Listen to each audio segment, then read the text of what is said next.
Would you believe there's a roller coaster that operated for just one day? Yep, it's a true story, and it happened at the Yomiuri Land amusement park in Japan. Why did it run for just one day? Well, it crashed on its grand opening. You might be wondering how such an embarrassing incident could happen. Well, let's take a look at the coaster that crashed on opening day right here on Theme Park Crazy.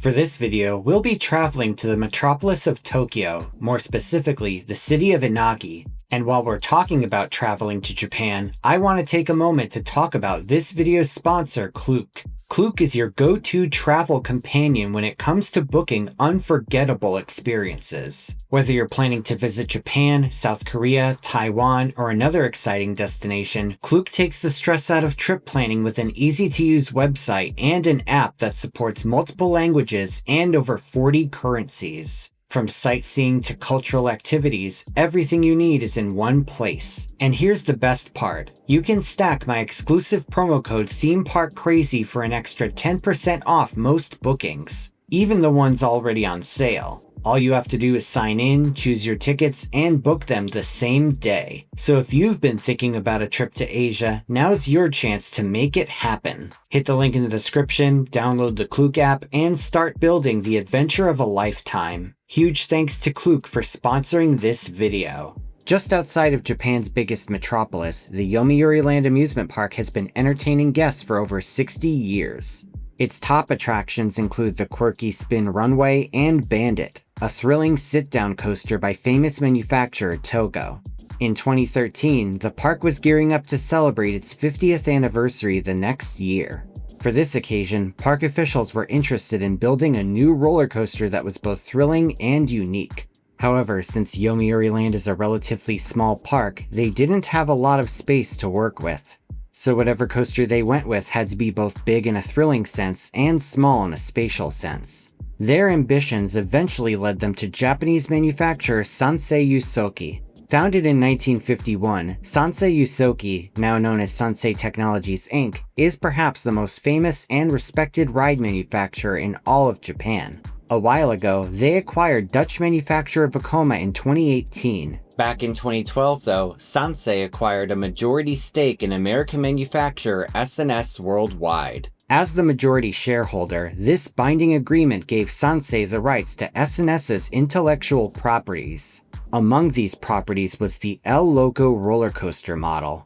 First opening at Indiana Beach as Steel Hog in 2008, this coaster was like nothing ever seen at the time. Despite its small footprint, the ride's layout was packed with memorable elements. From a dive loop, to an inline twist, to crazy outward bank turns, to a 110-degree beyond vertical drop, this ride was pretty much the definition of bang for your buck. By 2012, S&S had built 4 of these coasters in 3 different continents. And with its small size and big thrills, it was exactly the kind of ride Yomiuri Land was looking for. However, instead of calling up S&S, Yomiuri Land officials chose to contact the more seasoned, more familiar Sansei Yusoki for the attraction. With the newly acquired rights to S&S's properties, Sansei used the El Loco model as an inspiration for an all-new custom-designed coaster they could make on their own.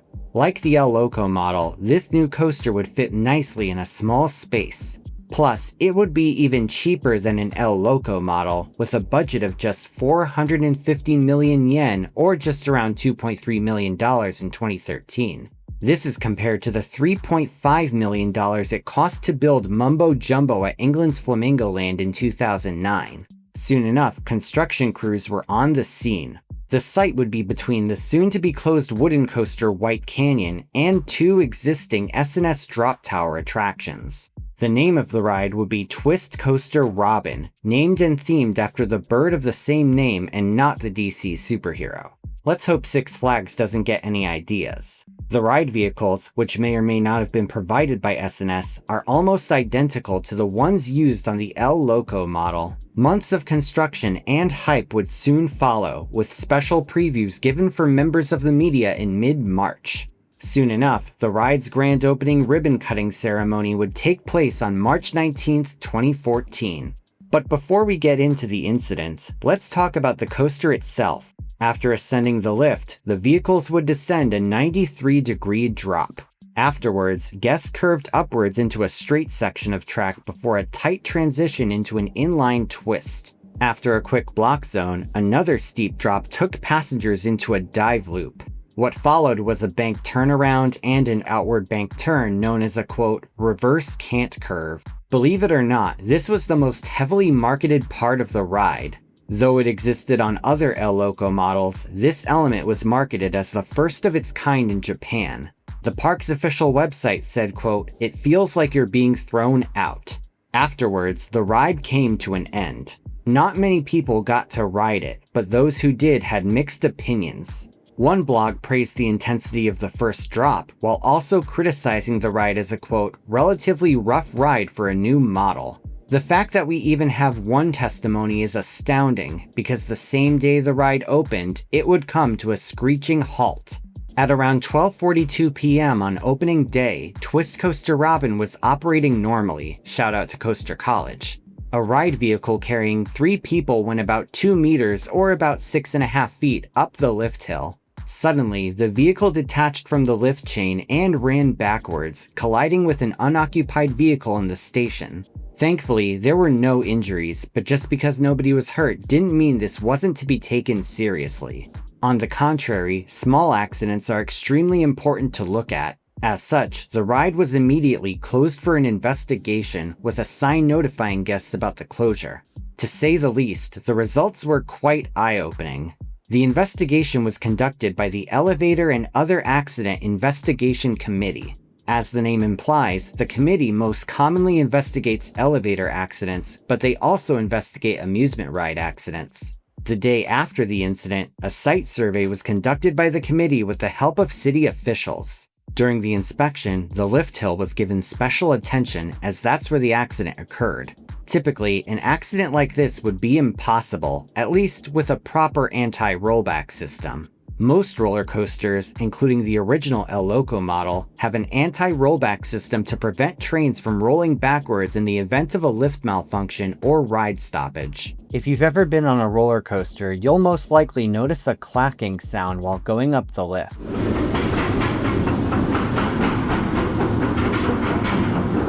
That's the sound of the anti-rollback system. According to CoasterGallery.com, on a normal coaster train, there are multiple anti-rollback bars. These bars are mounted under the cars and known as dogs. The bars are hinged and rise slightly when pulled over the teeth on the lift. They then fall into the notches of the sawtooth pattern. This keeps the train in place in case the lift chain snaps or something else were to happen. This system is considered to be commonplace and is widely accepted as an industry standard. But somewhere along the line, whether it was by the park or the manufacturer, it was decided that this system was too noisy. So to reduce the ride's volume level, a new anti-rollback system was created just for Twist Coaster Robin. On this coaster, the lift would still have grooves for the train to hook onto, but the anti-rollback hook was lifted out of the way during normal operation to avoid the clacking noise. You see, while ascending the lift hill, a wheel known as the reverse running detection roller ran on a guide rail next to the teeth. While going forwards, the wheel kept the hook lifted in order to avoid making noise on the grooves. But if the vehicle started to roll back, the roller would release the hook, allowing it to engage with the teeth. At least, that's how it was supposed to work. As the investigation uncovered, the guide rail at the bottom section of the lift was built too low. This meant that the reverse running roller never made contact with it. As a result, when the vehicle detached from the chain and rolled backwards, the roller stayed in place and never released the hook. The result? A smashing disaster that damaged both vehicles involved.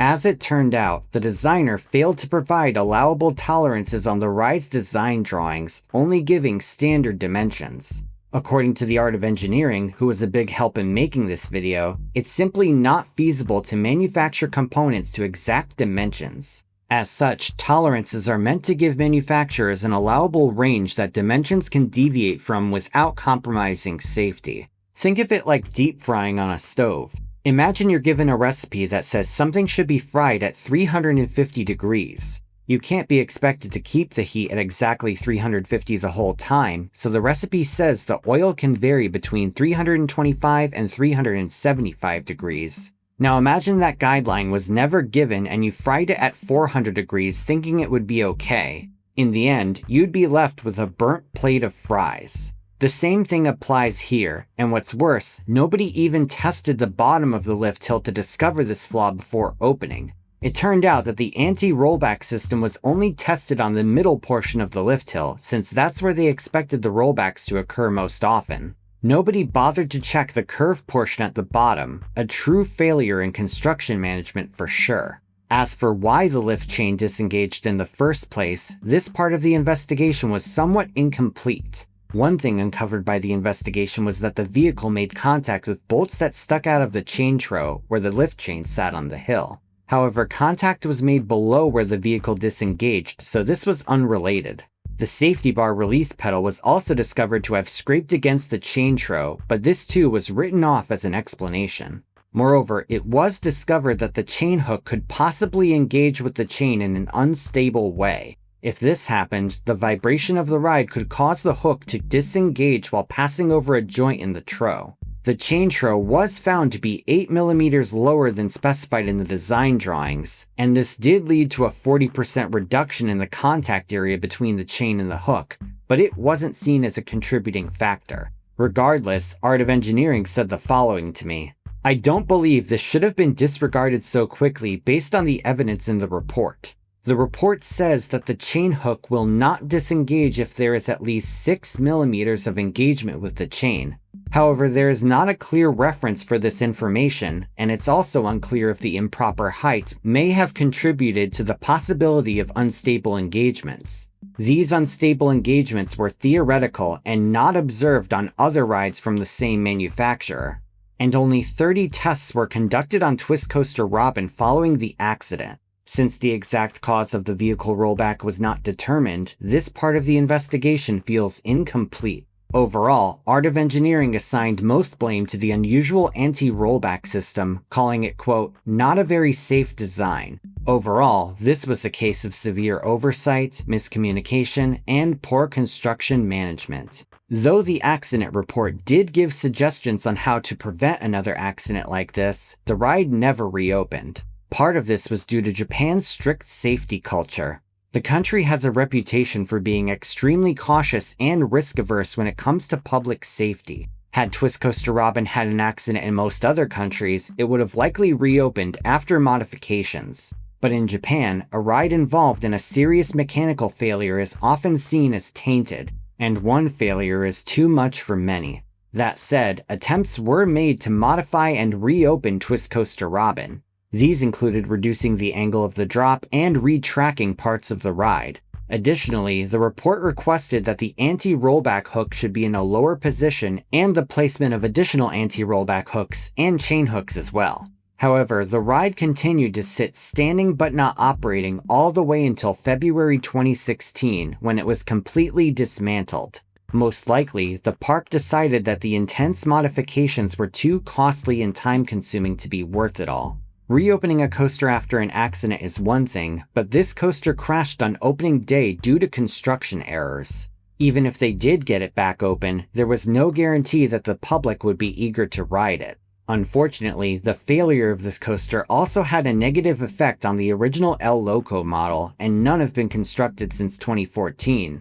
When all was said and done, this attraction has become infamous for having the shortest public operation of any major coaster. It was an enormous embarrassment for Yomiuri Land, but the park quickly moved on from it. Today, Yomiuri Land still operates as a thriving amusement park, but as for Twist Coaster Robin, it will be forever known as one of the biggest, if not the biggest, failures in roller coaster history. Now it's time for the comment shoutout program. This is where I take 5 random comments from my previous video and read them out. These comments come from my video on the Bowls of Joy. Whitney Cloud 9419 says, "Thank you, this is fascinating. I didn't know they had rides this complex back then. You're very welcome, Whitney." Channel 53 Official says, "Why did all of the art back then look absolutely horrifying?" 3373G8Z says, in the 80s, we began each school day with bowls of joy. They called it junior high for a reason. Titan Terrorfish says, I now officially have nightmare fodder for several lifetimes. Thanks. And Bent Aphid 44 says, this feels like a real analysis of something created for a creepypasta/analog horror series. If you want to see your words in my next video, leave a comment down below and it may be selected. Please note though that inflammatory or spam comments will not be read. Thank you all so much, and if you want to support me on Patreon, you can do so once again at the link in the description. Thanks for watching, everyone. Feel free to like, share, and subscribe. You can follow me on social media on Instagram and Facebook, or you can check out my website at themeparkcrazy.com. And I'm on TikTok. This is Theme Park Crazy, and I'll see you all next time.